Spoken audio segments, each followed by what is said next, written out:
Estamos, Claudia. Bárbaro. Hola, ¿qué tal?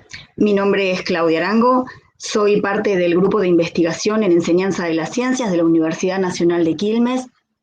Les cuento un poco mi recorrido académico. En orden de aparición se los voy a contar. Soy maestra de nivel primario, profesora del nivel secundario, profesora del nivel terciario, licenciada en educación por la Universidad Nacional de Quilmes.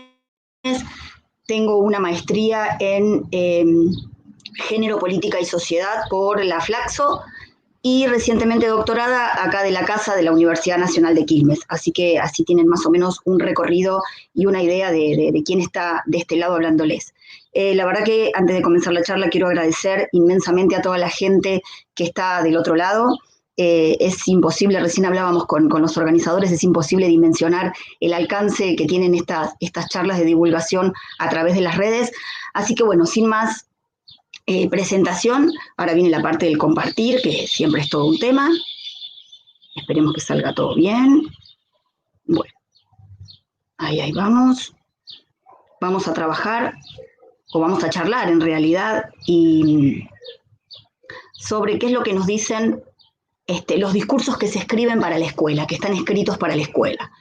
La verdad que en esta Semana Nacional de la Ciencia y la Tecnología, la universidad nos da la posibilidad a los miembros de los diferentes equipos de investigación de poder compartir con la comunidad todo lo que venimos haciendo, lo que se viene trabajando, cuáles son las líneas de investigación. Y como les contaba recién, trabajo en la universidad desde allá por el 2004, hace como un montón, y he participado en diferentes programas. Y hoy estoy acá digamos, como parte del grupo de investigación en enseñanza de las ciencias que dirige la doctora Silvia Porro. Bien, somos palabras, ¿no? Y los símbolos de pregunta, un poco movidos por el nombre de las jornadas que planteaban esto de somos preguntas. Y de eso se trata la ciencia, ¿no? De hacer preguntas y de cuestionar, de no pensar que hay una verdad revelada y que eso es lo que tenemos que aceptar y así sin cuestionarla. Antes de ir a los ejemplos de los que se planteaba a través del título, que era, bueno, qué cosas nos dicen los discursos que se escriben para la escuela, quiero trabajar con ustedes un poco la mirada sobre algunas palabras, no en realidad sobre algunas palabras, sino sobre las palabras en general. ¿Qué nos dicen esas palabras que están escritas para la escuela, para el ámbito educativo? Les propongo pensar la palabra como una actividad humana, como una actividad que nos construye y que construimos, es una cuestión cíclica. Esa palabra la utilizamos para comunicarnos y para darle sentido a las cosas y a las situaciones. Entonces, es muy importante y resulta muy importante pensar desde los cuerpos docentes, los equipos docentes, qué textos seleccionamos para nuestro estudiantado. Si bien sé que hay de un montón de lugares gente inscripta y que no todos son docentes, esta charla está orientada al ámbito educativo, no solamente para los profesores y profesoras, sino para entender un poco la lógica de todos los discursos y de las palabras que atraviesan los ámbitos educativos y las prácticas educativas. Me pareció oportuno incluir una frase de Foucault que nos plantea que los discursos no deben ser tratados como conjuntos de signos, sino como prácticas sociales que forman sistemáticamente los objetos de los que hablan.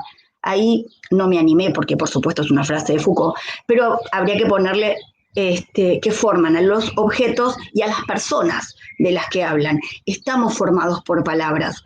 Desde el momento de nuestro nacimiento, esas palabras familiares o de las primeras personas que nos rodean son importantísimas, las formas, los tonos, las palabras que se utilicen son sumamente importantes y por supuesto después cobran importancia, tremenda importancia, las palabras del ámbito educativo, ¿no? las que circulan y que sobrevuelan la escuela. Bueno, pensando en las palabras y en el ámbito educativo, nos ponemos a pensar un poco en qué significa la lectura crítica, o qué es, bueno, es una práctica social, no es natural.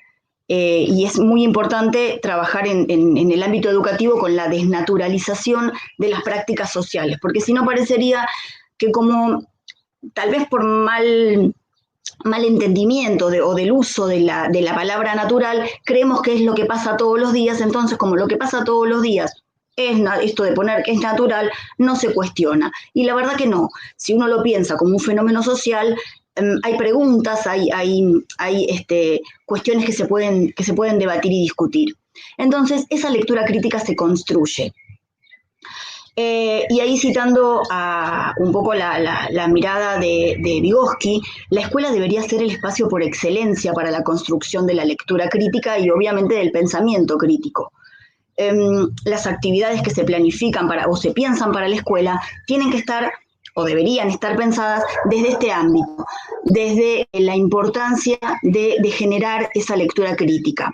Lectura crítica que comienza con las lecturas en el nivel inicial, que son unas lecturas más literales, que están relacionadas, bueno, con los personajes, con las situaciones. Después de a poco ir complejizando en una lectura inferencial, donde se pueden sacar ciertas conclusiones, ciertas relaciones entre los elementos del texto. Y por último, llegar a la lectura crítica, donde uno puede comprender el mensaje más allá de la palabra que lo contiene. Digo, la intención, el mensaje en sí mismo está más allá, es como lo que vulgarmente decimos leer la letra chiquita, ¿no? Comprender qué es lo que nos quiere decir eso que está escrito por las personas. Así que la escuela debería ser el espacio donde se genera habitualmente las lecturas de diferente forma. Bueno, la lectura íntimamente relacionada, la lectura crítica íntimamente relacionada con el pensamiento crítico. Y por ahí se preguntan por qué la imagen de Rafiki, que es el mono del Rey León. Pues me parece muy interesante la frase que acompaña a este personaje de la película, que plantea ver más allá de lo que se ve. Y creo que el pensamiento crítico apunta a eso, ¿no? A ir más allá de las palabras escritas en un soporte tecnológico, en una hoja, o de un discurso que se dice. Esa lectura y pensamiento crítico están orientados a la comprensión del texto más allá de lo escrito, que era un poco lo que les contaba recién, a identificar las ideas que subyacen, a interpretar las ideologías de ese equipo de autores y autoras que escriben los textos que nosotros brindamos como profesores a nuestro alumnado. Le permite a los alumnos y alumnas a tomar posición frente a un tema, a discutir, a construir su opinión, a debatirla, a escuchar opiniones diferentes, a construir una forma de debate que no se queda en la agresión, sino que apunta a interpretar que no todos vamos a pensar de la misma manera y que el que piensa diferente no es ni un enemigo ni nada por el estilo, que es una persona que piensa diferente. Yo puedo argumentar, cuestionar eso que dice y ver si genero que cambie de idea o no, porque tal vez que no y tal vez soy yo la que tengo que cambiar o el que tiene que cambiar de idea. Es muy importante también el pensamiento crítico para algo bastante complejo, que es cuestionarse, que es ese mirar para adentro, que es difícil porque provoca unas tensiones al interior que son difíciles a veces de pensar. El pensamiento crítico también permite identificar influencias sociales, políticas y culturales de los materiales que están a nuestra disposición y obviamente desarrollar en el alumnado la capacidad analítica, el poder comprender y generar incluso la autonomía, que es lo que desde el ámbito educativo uno escucha muchas veces en los discursos docentes, esto de generar la autonomía del estudiante, y a veces las prácticas no están en concordancia con esa capacidad analítica, ¿no? Recuerdo un profesor que decía algo así, como que a él le gustaba que sus estudiantes fueran críticos, pero guarda cuando no ponías lo que él quería. Digo, era una lectura un poco rara, decir, bueno, yo quiero que mis estudiantes sean críticos, pero que repitan lo que digo, ¿no? Es un poco contradictorio. Y la verdad que se ve mucho todavía en las aulas. Bueno, acá les quiero citar una frase de Donna Haraway, y está enmarcada la frase con una imagen donde hay como muchos libros. Y para los que estamos en el ámbito educativo reconocemos fácil, más allá de leer que dice física y lengua y demás, que son los típicos libros y materiales que uno pone a disposición del alumnado para trabajar cotidianamente en las aulas, ¿no? Y fíjense qué interesante que plantea que la subjetividad y la identidad son formas de nombrar cómo las personas resisten, resignifican y crean nuevas representaciones y prácticas sociales enmarcadas en órdenes discursivos que a su vez los han construido. Esto de ir siendo atravesado por diferentes discursos nos permite ir construyendo nuestra propia subjetividad, que va generando como una forma de leer y actuar sobre el mundo que nos rodea. Porque ahora la próxima, digamos, les quiero sugerir que no nos quedemos en la lectura del texto. Tratemos de pensar, cuando hablamos de lectura, en una lectura más amplia, ¿no? En una lectura de la realidad, en una lectura del contexto, y no solamente en la lectura del texto, que es cuando que empezamos a hablar o empecé a hablar de esta manera. Una frase que también es muy interesante y que nos permite pensar, ¿no? Es como muy loco y paradójico estar hablando de la lectura crítica y de las palabras y de los discursos y que la comunicación entre nosotros, por una cuestión de tecnología y de posibilidades, sea a través de estas palabras, digamos, de mis palabras que ustedes escuchan y de las palabras que les ofrezco para leer, ¿no? Que obviamente están cargadas de intencionalidad. Como cualquier práctica humana, como cualquier clase que uno, ya sea en la presencialidad o en la virtualidad, ingresa a los salones o a las casas de nuestros estudiantes para ofrecer una clase, para comunicarnos, están cargadas de intencionalidad, ¿no? Como la frase que yo les quiero compartir hoy de Jorge La Rosa, que está un poco enmarcada en la pregunta del por qué leer o para qué leer. Y él responde de una manera maravillosa y nos dice que hay que leer para que las ideas de los otros nos ayuden a separarnos de lo que ya pensamos, para que nos ayuden a pensar lo que aún no somos capaces de pensar. Elegí también gráficamente dividir la frase en dos, porque me parece muy fuerte esto de que cuando yo leo ese texto, ese autor, esa autora que está del otro lado, que en algún momento escribió, me va a permitir tomar distancia con lo que yo estoy pensando ahora. Me va a permitir poner en juego, poner en disputa todas esos nuevos conocimientos, ese contenido, ese discurso, esas palabras con las mías, con las propias. Empezar a apropiarme de ese vocabulario nuevo y empezar a apartarme, que eso es lo más difícil, ¿no? Apartarme de lo que no está tan bien aprendido, sería algo así como deconstruir eso que construí mal, ¿no? El desaprender, que sobre todo en la gente grande como yo es como muy difícil. Estamos preparados para aprender, pero se nos hace difícil esto del desaprender, y ni hablar cuando eso tiene que venir de una mirada interna. Y por otro lado, la segunda parte de la frase me parece tremenda y súper potente en esto de pensar a la educación y al aprendizaje como digamos, un camino eterno en el aprendizaje de cosas nuevas, ¿no? Como que no tiene fin. Y que, o sea, que nos ayuden a pensar lo que aún no somos capaces de pensar. Yo digo, qué loco presentar un texto cuando uno lo presenta a sus estudiantes y decir, bueno, cuando terminen de leer este texto, van a pensar cosas que ahora, en este momento, no piensan.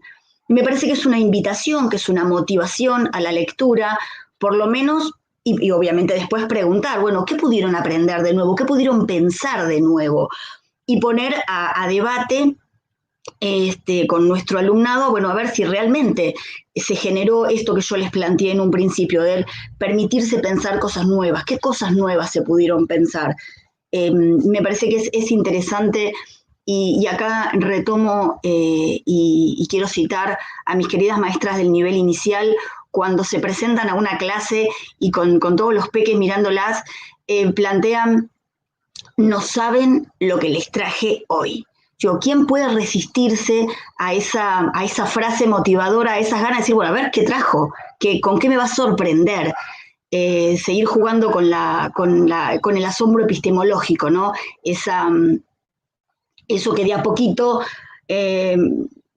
creo que el sistema educativo en algún momento le ha hecho perder a su estudiantado esa capacidad de asombro, esas ganas de aprender, que es ese pequeño científico, esa pequeña científica que traemos de de chiquitos que nos asombra y que todo queremos saber y queremos ver y queremos desarmar, y el cómo y el por qué, y bueno, de a poquito no el contexto nos va aplacando, ¿no? Hay que despertar a ese pequeño investigador, a esa pequeña investigadora.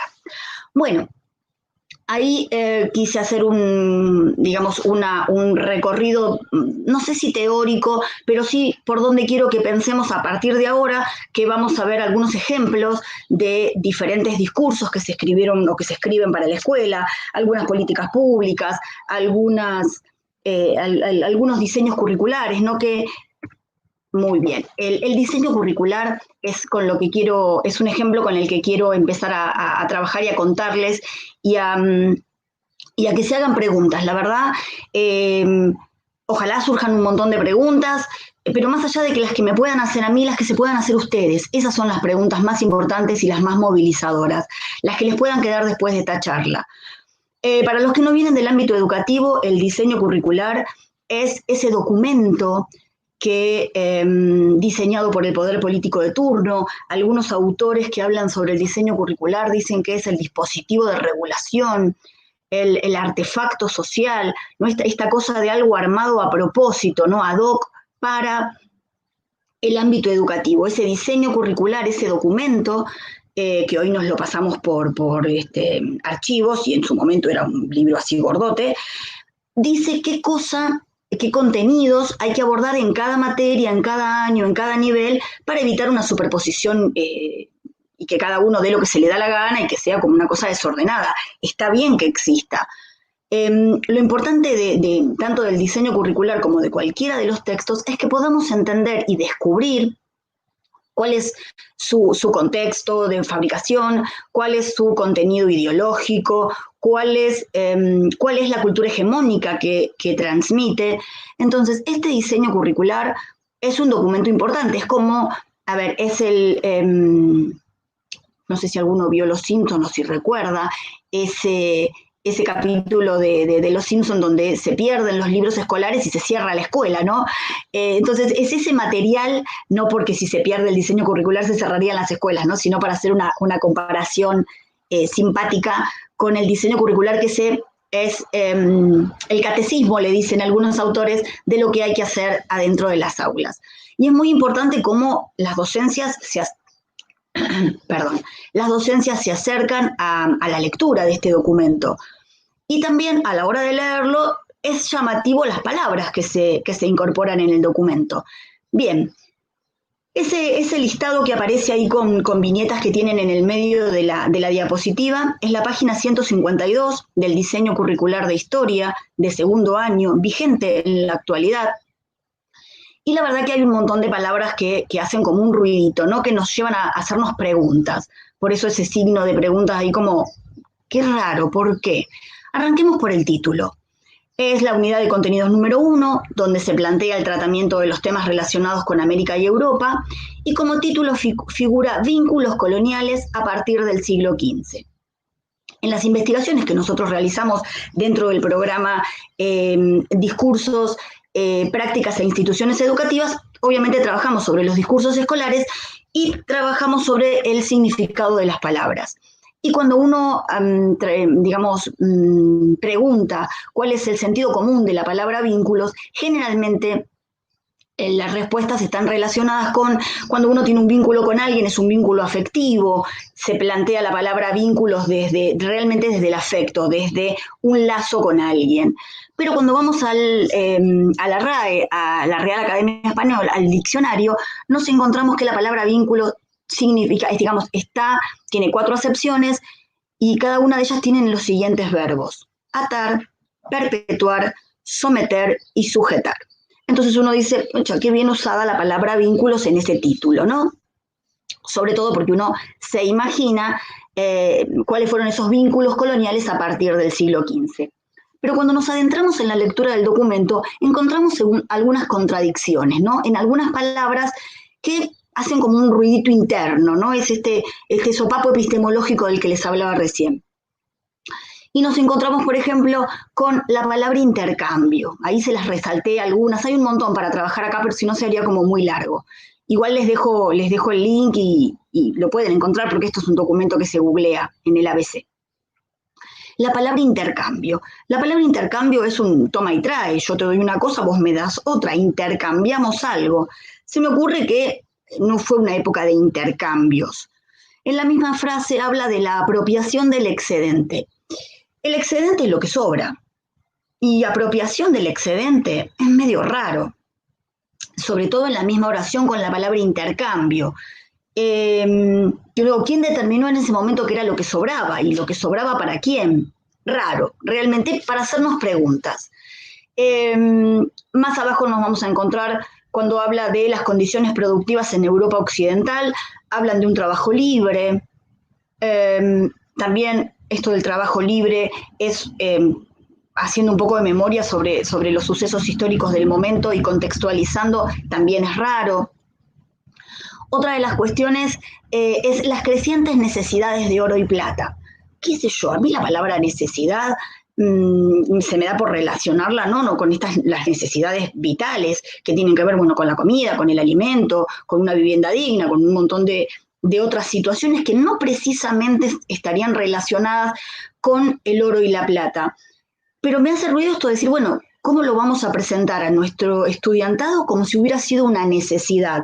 Porque cuando uno tiene una necesidad y el que nos escucha, tal vez, y puede colaborar, siente la necesidad, valga la redundancia, de decir, bueno, yo puedo colaborar. No sé si está bueno presentar a nuestro estudiantado la apropiación del oro y la plata como la necesidad que tenían otros pueblos. Yo le digo, esto es para hacerse preguntas sobre cómo se escriben y cuál es la intención que subyace a, en este caso, el diseño curricular. Si nos vamos un poquitito más abajo, nos encontramos con las distintas visiones puestas en juego ante la presencia de los pueblos americanos, debates sobre la verdadera condición del aborigen, su explotación o su exterminio. Este es un contenido que se nos propone trabajar con estudiantes de segundo año. Por supuesto, esto no baja en crudo, tiene que estar, digamos, resignificado y dentro de una planificación que realizan los y las docentes. Pero esto me habla casi de la necesidad de una sólida formación docente para atravesar estos discursos, para ponerlos a debate, para ponerlos en cuestión y para generar ese pensamiento crítico del que hablábamos hace un ratito. Bueno, y esa última oración que está resaltada es como fuerte, ¿no? Justificación del sometimiento de los indígenas como sujetos de explotación. Ese contenido realmente, en lo personal, lo siento como una puñalada. Justificar el sometimiento de los indígenas como sujetos de explotación. ¿Cómo se justifica? Ustedes podrán estar pensando, bueno, no, pero esto hay que atravesarlo con una mirada docente y acá se va a trabajar la no justificación del sometimiento. Sí, pero ¿qué les quiero contar acá? El tema de los textos escolares no tienen un control, no hay un organismo estatal o gubernamental que se ocupe de ver qué es lo que se incorpora dentro de los textos escolares. Ustedes cuando abren un libro y leen ley, creo que es 13.700 algo, tiene que ver con la ley de la propiedad intelectual, con la propiedad del autor, y no con la ley, digamos, con una ley o con una seguridad de que ese documento ha sido constatado y verificado su contenido por el sistema educativo. Les cuento, allá por el 83, cuando retornamos a la democracia, en una muestra, digamos, el gobierno democrático, en una muestra de la libertad y de la autonomía que se quería dar, se derogó la ley que el gobierno militar tenía sobre el control de los materiales que se distribuían en las escuelas. Al derogar esa ley, con una promesa de que a futuro se iba a ordenar un organismo democrático y que pudiera, digamos, verificar qué se incluye dentro de los materiales. Bueno, esto fue pasando, vieron cómo son las cuestiones en la Argentina y han quedado ahí como en el olvido. Entonces, ¿quiénes son los encargados y las encargadas de incorporar estos contenidos a los libros de texto? Las editoriales. Hemos otorgado la soberanía al mercado editorial. Entonces, son las editoriales las que contratan un equipo de autoría, les dicen, bueno, agarren este diseño curricular, interprétenlo e incorporen los contenidos. Y la verdad que es preocupante porque, no quiero decir, no, la gente que se convoca son todos profesionales, hay historiadores, historiadoras, pero claro, hay diferentes visiones y acá habría que unificarlas. Por ejemplo, hay un cuadrito sobre la página, yo no sé si ustedes ven mi cursor, que está por acá abajo, donde dice que, en grisecito, dice, los fuertes tuvieron que sufrir el cruento ataque de los malones. Esa es una frase extraída de un libro de historia de segundo año, de un libro de ahora, de venta en este momento, donde si uno lo lee así a simple, es una oracioncita, se imaginan que esta oración se pierde adentro del libro. La importancia de trabajar esta frase, porque a simple vista, ¿quiénes son los malos? ¿Quiénes vienen a atacar? Los malones. ¿Los malones de qué? De pueblos originarios, que no hacían otra cosa que reclamar el derecho sobre sus tierras. Entonces se confunde quién era el malo y quién era el bueno, por ponerlo en palabras por ahí más de los chicos, más del aula. Digo, estas cosas es necesaria esa mirada crítica del cuerpo docente para encontrar estas cosas en los libros. Ahora vamos a ver, hay un montón, y ponerlas a debate. Mientras no tenemos ese organismo que se ocupe a conciencia de corroborar qué materiales se incluyen y qué materiales quedan por fuera, porque esa es otra cosa del diseño curricular, deja un montón de temas por fuera, que también son muy importantes, pero bueno, es una discusión interesante para dar. Mientras no exista ese organismo, necesitamos que las docencias, los cuerpos docentes, estén sumamente atentos y atentas a esta mirada. Bien, ahora les traigo un contenido de geografía de tercer año, ahí les puse en la imagen, en la tapita del diseño curricular de tercer año, y les propongo hacer una lectura como experiencia, ¿no? Otra frase de La Rosa, increíble, el concepto de experiencia, que es eso que nos atraviesa y que nos cambia y que nos modifica. Digo, qué importante sería que cada una de las clases que nosotros planificamos para nuestro estudiantado sean una experiencia, ¿no? Y le generen un impacto y lo modifiquen y le generen esta deconstrucción tal vez de lo que aprendió mal o un aprendizaje y un acercamiento a este pensamiento crítico que es lo que promovemos.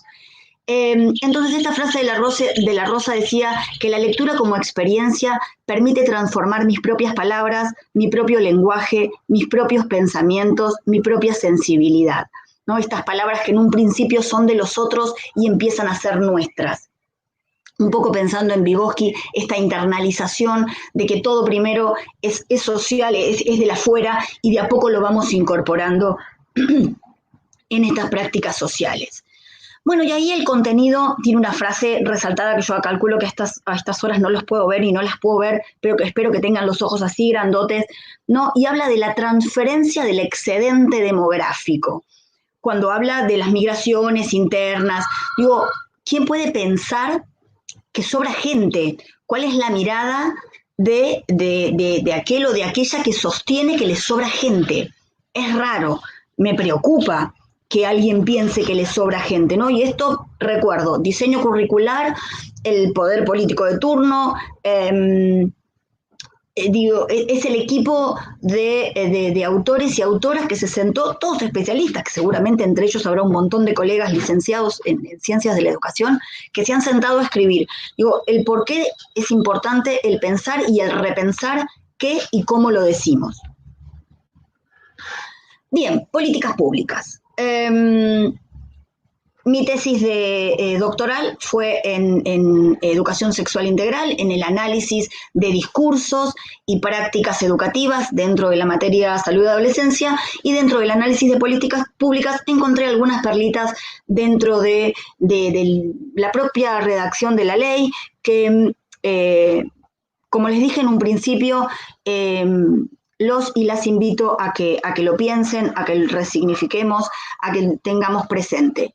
Por ejemplo, el artículo 1 plantea que todos los educandos tienen derecho a recibir educación sexual integral en los establecimientos educativos públicos, ya sean de gestión estatal o privada. Y me detengo acá en la primera parte subrayada, los educandos. Esto es un vicio de la redacción en general de las políticas públicas. Están en lo que yo he dado en la tesis en llamar redacción sesgo generalizada invisibilizante.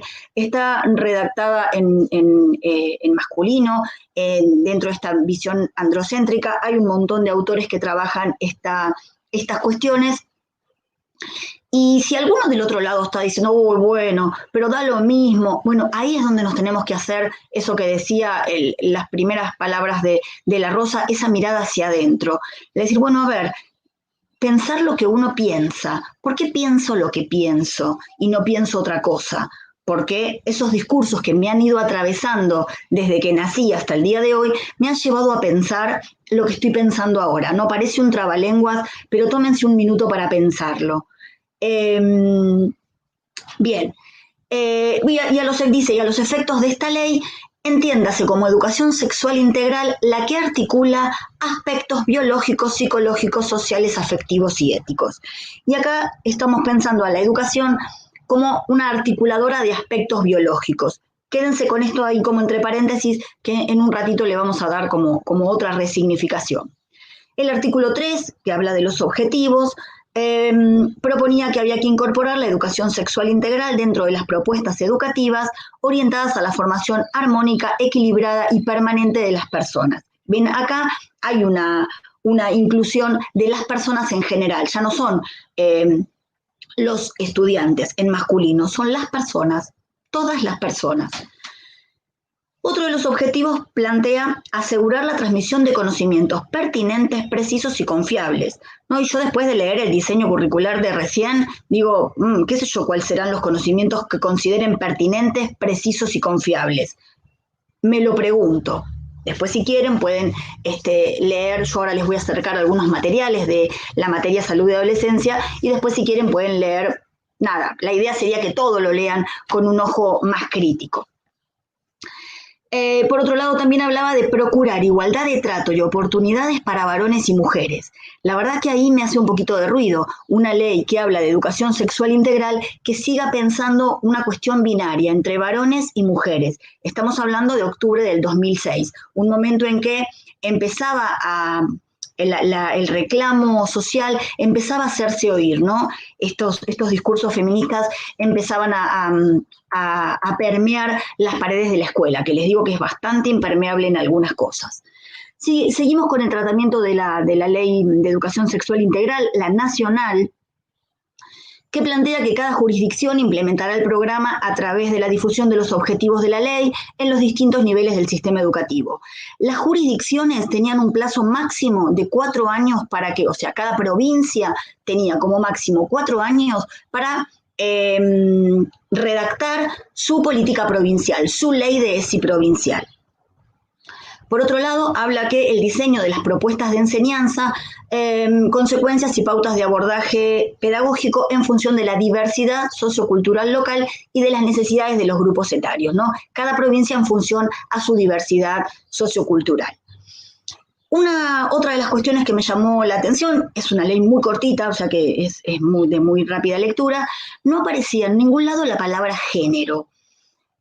Lo que a mí me lleva a deducir que allá por el 2006 no había una intención en realidad de abordar las cuestiones de género. ¿Qué pasa con la ley? La gente dice, tenemos ley de ESI, bárbaro, tenemos ley de ESI. Bueno, de ahí a que se implemente hay un abismo. Esto sucede con todas las leyes. Una cosa es que la ley esté y otra cosa es que se la haga cumplir. Es una lógica bastante rara y bastante particular. Entonces, también es importante trabajar estas cosas en el sistema educativo. Después, si me queda un ratito, les cuento cómo se presenta el trabajo de los poderes dentro de la escuela, cómo los presenta el diseño curricular y cuál es la parte que omite. Ahí les dejo una pregunta para después.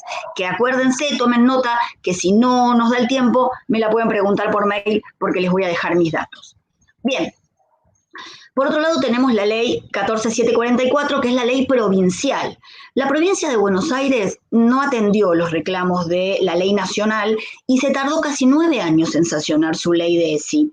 Vieron que les había contado que la ley nacional decía que teníamos plazo máximo 4 años. Bueno, se tomó un poquito más, capaz que no estaba tan interesada en trabajar las cuestiones de ESI. Y fíjense qué incorporación interesante que hace en su artículo 3, porque habla que la educación sexual integral van a ser las actividades pedagógicas. Acá está, al hablar de actividades pedagógicas, se está poniendo en el centro de la escena a los cuerpos docentes. Entonces, volvemos y retomamos la importancia de ese cuerpo docente, de esa formación docente tremendamente crítica, que pueda hacer una lectura interesante de cada uno de los materiales que se ponen a su disposición. Bien, abajo tienen la ley 1210, que es la de ESI, pero de Cava, de la ciudad de Buenos Aires. Esa ley fue promulgada también en octubre del 2006, así que estaba en absoluta consonancia con lo que había propuesto la ley nacional, e incorpora algo que la ley nacional no tiene, que es muy interesante para tenerlo en cuenta, que habla de la prevención de todas las formas de violencia y abuso sexual, y también algo que es muy interesante, que la ley, que les conté recién, que la ley nacional no mencionaba en ningún lado la palabra género, y esta ley de Cava, de la ciudad autónoma, dice que hay que trabajar sobre la modificación de los patrones socioculturales estereotipados. El trabajar sobre estos patrones podría eliminar las prácticas basadas en la supuesta superioridad de un género sobre otros, y da lugar como a otros géneros, y no a esta cuestión binaria que es muy común todavía escucharla entre el femenino y el masculino. Bien, siguiendo con políticas públicas, les traigo un aporte. La Organización de las Naciones Unidas se juntó, digamos, los países representantes que están dentro de las Naciones Unidas, se juntó allá por el 2015 para redactar los objetivos de desarrollo sostenible, pensados en lograr, digamos, esos objetivos hacia el año 2030. Y yo les traigo acá solo 2 de los objetivos, sobre todo con los que estoy trabajando en las investigaciones actuales. Uno que tiene que ver con la educación inclusiva y de calidad, y el otro con la igualdad de géneros.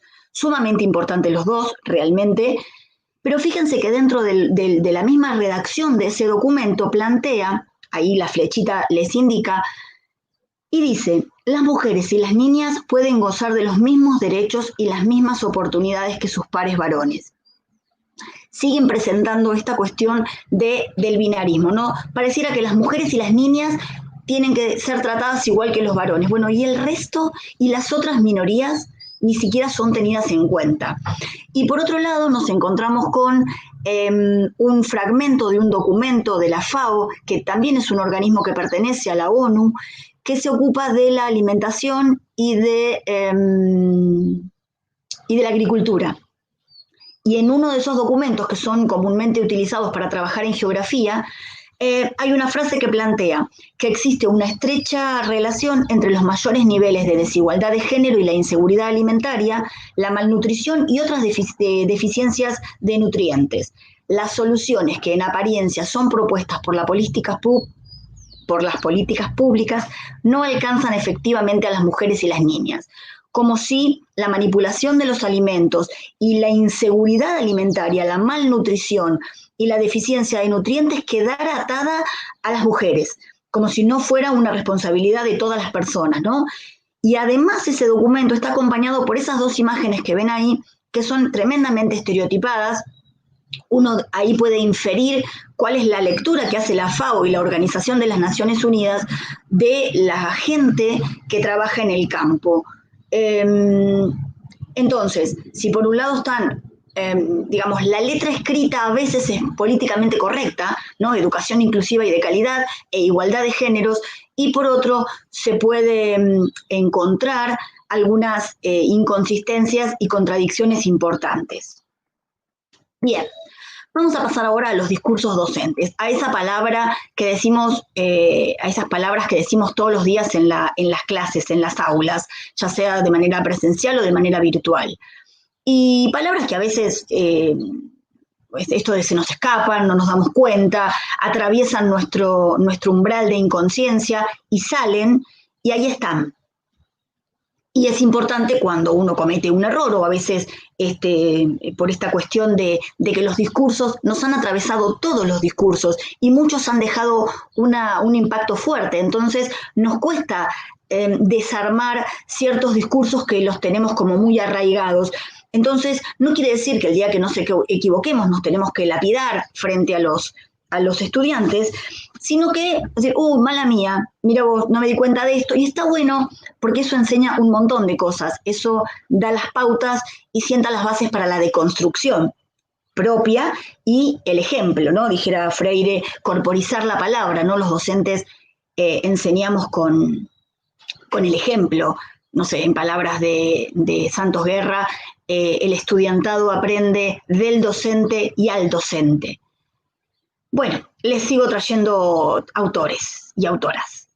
Bernstein plantea que esos discursos son sistemas de mensajes que producen efectos sobre la construcción de las subjetividades, creando en los sujetos significados específicos que aportan a la formación de la conciencia, ¿no? En palabras mucho más lindas y académicas, lo que les venía contando recién. Estos discursos los saqué, algunos de mi investigación, de las entrevistas que hice, y otros de un texto de Rebeca Nijovic, donde plantea esto del aprender del error. Y pone un montón de frases que son muy comunes de escuchar en las salas de profesores y profesoras. Lo expliqué más de 1000 veces y sigue equivocándose en el mismo procedimiento. Sentate como una nena. Para mí que lo hacen a propósito porque no les interesa. Lo quieren todo fácil. Pensar les da fiaca. No están acostumbrados. Yo la clase ya la di. Si vos estabas en otra cosa, no es problema mío. Y le agrego otra que se me viene a la cabeza. ¿Y sabes qué? Sentate en el fondo del aula, ponete los auriculares, a mí déjame dar la clase, yo le voy a dar la clase a los que me siguen. Digo, son esas frases que uno cuando las escucha, ahí siente como un dolor de oído y de la puñalada interna, el famoso sopapo epistemológico del que les hablaba al principio. Y no es para crucificar a nadie, pero sí para trabajar sobre esta mirada interna que se propone desde el pensar nuestro propio discurso como fuerte impacto en ese poder performativo del lenguaje.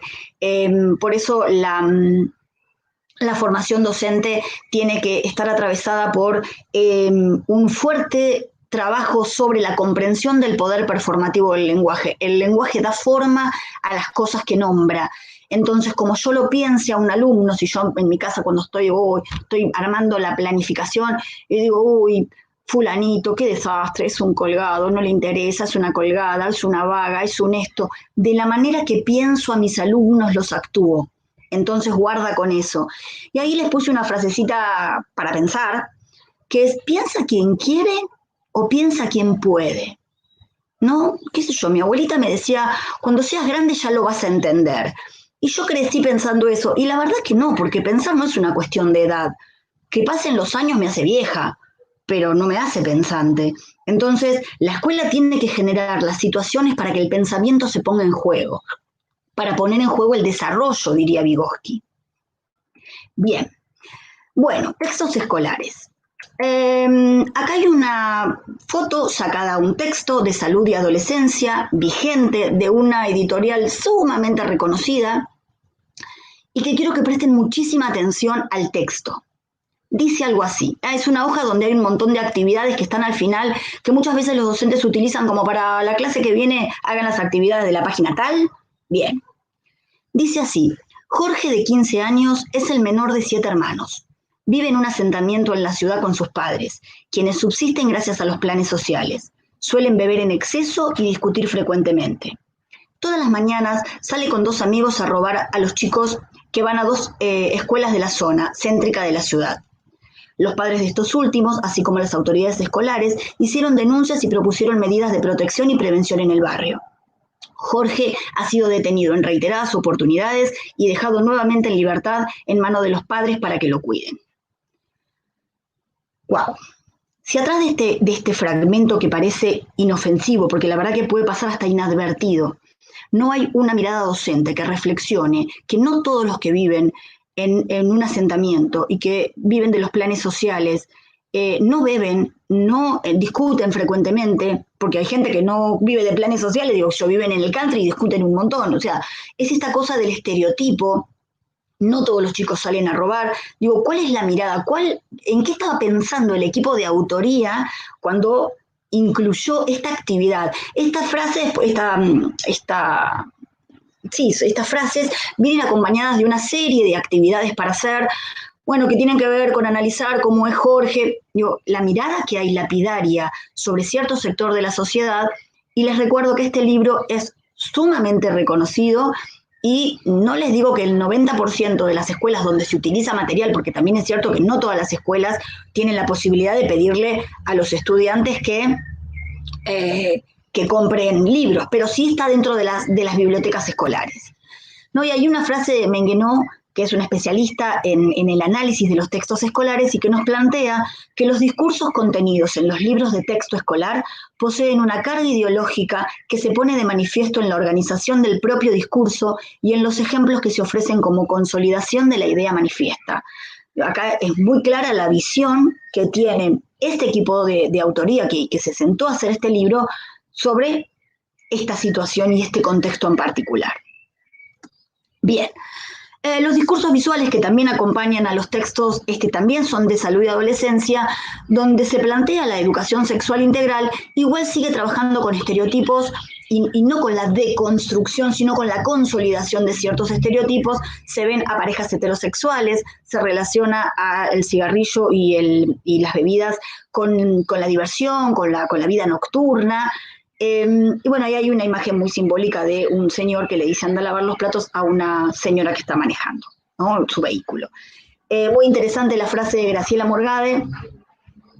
Ay, perdón, sabrán comprender que la virtualidad hace que cuando alguien dispone y quiere musicalizar el barrio, nos vemos ni sabe que está musicalizando, vaya a saber hasta dónde. Bien. Todo depende del cristal con el que se vean las cosas. Y este cristal, esta forma de entender la realidad social que nos rodea, tiene que ver con los discursos que nos atraviesan, no se construye en el vacío. Bueno, no podía faltar el famoso sistema reproductor femenino y sistema reproductor masculino. En realidad son órganos reproductores de las mujeres y órganos reproductores de los varones. Y acto seguido dan vuelta a un par de páginas de este mismo libro y se encuentran con la ESI. Entonces digo, acá hay una lógica que no se sigue. Me estás hablando del sistema reproductor femenino y masculino y por el otro lado me pones un gran título de la ESI. Digo, la ESI evidentemente no era una mirada integral, sino que había que incorporarlo porque era un contenido que estaba ahí. Este mismo texto tiene esa frase en la página 179, mi cabeza va más rápido que la boca, por eso se me atropellan las palabras a la hora de salir, perdón. En el capítulo anterior, dicen acá los y las autoras, dijimos que el sexo es una condición biológica por la cual se distingue entre individuos masculinos y femeninos.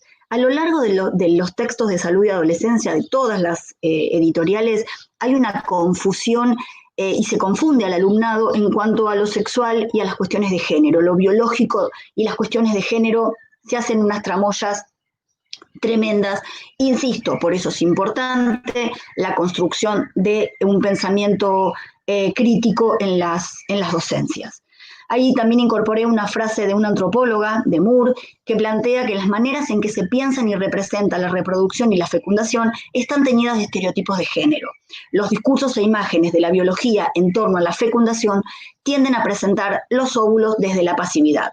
La verdad que no tenía espacio, pero también en los libros aparece la imagen de esa pelota casi naranja, que es el óvulo, y está, y se ve atropellada por un sinnúmero, por un ejército activo de espermatozoides a ver cuál es el que llega a tiempo. Ningún libro dice que es el óvulo el que elige cuál va a dejar entrar, pero bueno, eso lo dejamos para otra charla, si quieren.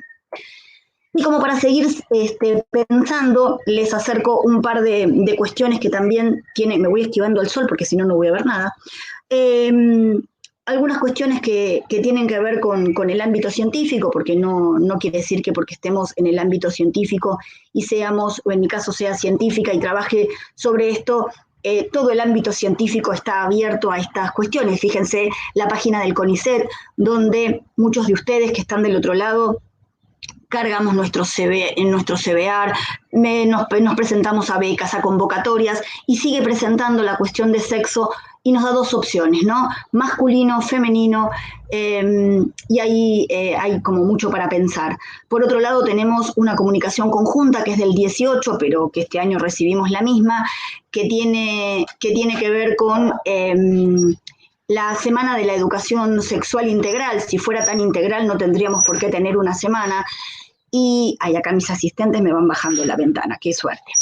Y en realidad, si pensamos a la Semana de la Educación Sexual Integral, lo que sucede al interior de las escuelas es que los y las docentes dicen, bueno, listo, yo voy a trabajar en la semana de la ESI, y tenemos esa semana, pero plagada de actividades, muchas muy interesantes, y otras solamente por cumplir.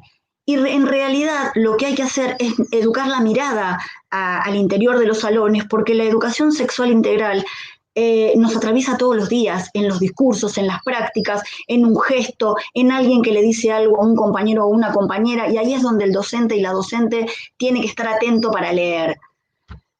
Así que es medio raro esto que desde el nivel central nos propongan una semana de la educación sexual. Por otro lado, ahí hay dos figuritas que pertenecen a un álbum de figuritas que fue bastante difundido. De hecho, algunos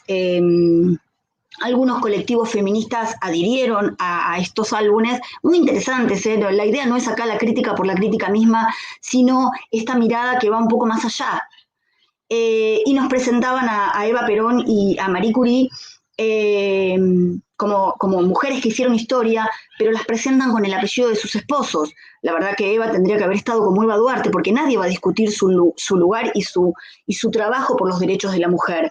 Y a Marie Curie como Marie Sklodowska, que probablemente, esto me gusta jugarlo en las aulas, ¿no? Si alguien sabe quién es Marie Curie, o Madame Curie, y quién es Marie Sklodowska, y a una la super conocen y el otro me miran con cara como diciendo, ¿de quién me estás hablando? Entonces hay mucho para seguir pensando, hay mucho para deconstruir, y realmente con esta frase cierro y espero que les haya gustado. Les cuento la frase de Carlos Escliar, genios si los hay. Tengo la sensación de que si no leyera tantos libros, tantos mundos, tanta tierra, tantos rostros, tantas vidas, lloraría, amaría, pensaría, percibiría y reiría de otro modo. Así que somos palabras, somos lectura, somos lo que los discursos han hecho con nosotros, pero a no mirar en pesimismo, con una mirada pesimista. Digamos, tenemos mucho por hacer y por deconstruir. Así que muchísimas gracias. Acá les dejo mi contacto. No sé si hay preguntas, si estoy... no estoy excedida, estoy casi prolija. Voy a intentar salir del compartir pantalla. Ahí está, para verme. Y bueno, agradezco a los comentarios, a lo que me dicen, gracias. Gracias a la gente, uy, qué lindo, hay gente de todos los lugares, bueno, de Córdoba, de acá de Quilmes, de un montón de lugares de la provincia de Buenos Aires. Si no hay alguna pregunta específica, la verdad que espero que se les hayan generado un sinfín de preguntas. A lo mejor sí no están ahora porque vieron que soy como demasiado habladora y demasiado parlanchina y les tapé la cabeza con preguntas. Por favor, tomen nota de mi email. Y cualquier cosa que me quieran hacer llegar, se quieren poner en contacto, conmigo a través, con el equipo de investigación, hacer aportes de las diferentes escuelas que nos están escuchando. Estoy mirando un poco para el costado porque acá tengo como el ayuda de las preguntas. Gracias a ustedes, infinitas por estar del otro lado, y les mando un beso gigante. Acá me dicen que sigo compartiendo el PowerPoint, vieron que no era tan fácil dejar de compartir. esta virtualidad no me tiene tan canchera como yo pensaba, pero bueno, no importa. La verdad, agradecerles infinitamente, agradecer a la universidad que nos haya dado este espacio para poder acercarles un poquito de lo que estamos haciendo. Soy egresada de una universidad pública y siento que tengo la obligación de devolver de alguna manera a la comunidad en general que invirtió en mi formación, así que, bueno, por eso también trabajamos en extensión en un montón de proyectos. En este momento soy coordinadora pedagógica de un proyecto de alimentos y seguridad alimentaria y zoonosis, así que un placer que estén del otro lado. Les dejo un beso grande y seguimos en contacto. Gracias.